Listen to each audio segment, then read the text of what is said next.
His Glory Alone is your latest album. Like, what made you decide to start doing worship music? So it really is just an expression of who I am. Like I love worshiping the Lord via song, and folks like Audrey Assad, David Crowder, um, my man, Lord, I need you. Oh, I need you. What is his name? Why his name is escaping me right now? It's okay. It's back here for me. It's like That guy. yeah. And then just hymns. I just love worship. You know what I'm saying? Hillsong. I love worship music, and then I also love hip hop. So it was like a why not, and I have played with that before with my song Crowns and Thorns, and yeah, by God's grace, I think we're able to merge them into something that feels like something new. You know what, bro? Like, I'm not gonna lie. When you first did it, I was like, "Ooh, oh no, how's this gonna sound?" Before I heard it, right? Sure. Because it can go bad. It can go bad. Yes. And then I've had many people tell me what you just said. Yeah, and then I hear it and I'm like, ooh. So I think the trick for me is when you fuse things together, you never get a perfect representation of both.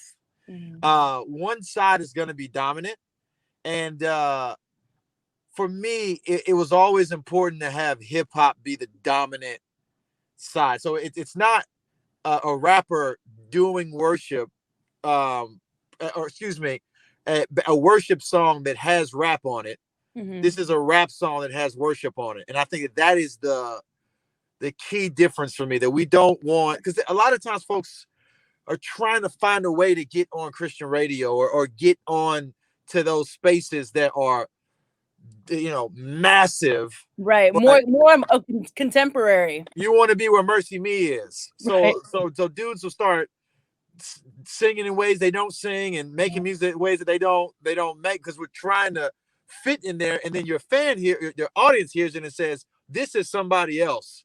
Yeah. And so for me, the integrity was, let's remove all that out. That I'm not thinking at all about where this may be played. I am thinking particularly about what I want my listeners to experience when they play this for the first time. And I want them to know that it's me. I'm not buried I'm not buried underneath trying to hit some mold, but it's just this vibrant, authentic, organic expression that represents who I am, and then hopefully, speaks to where my people are.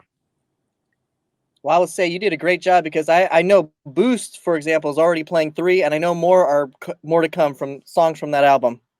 That's awesome, man. Thank you, guys. I really appreciate you. For sure, man. For sure. Well, and kind of going off the album, how has releasing an album during COVID been different for you compared to previous albums when there was no COVID and you could tour and all that stuff? You hit it right on the head. It's not being able to promote it is a challenge. And I got friends who are just not going to put music out until the pandemic is over, because not being able to tour it is challenging. Also, more challenging for me is not being able to make music videos like I want to, because certain music videos require, like We Right Here is a song that I'm excited about doing a video for. And we kind of got the idea of what we want to do, but to shoot it requires us, we can't social distance and shoot that video. Yeah. So we're not able to move with the visuals like we want to. But I have found a lot of patience. Like everybody gets that we're in a pandemic. Like we get it. You know what I'm saying?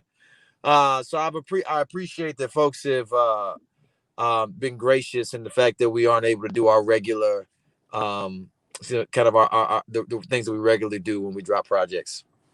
You know what? You're right. People very gracious, very understanding. With virtual concerts, people are all on board for it, because they're like, we get it. We're literally, it's so played out to say this, but we literally are in this together. Yeah. Some are dealing with it on maybe a grander scale than others, but we are literally in all of this together.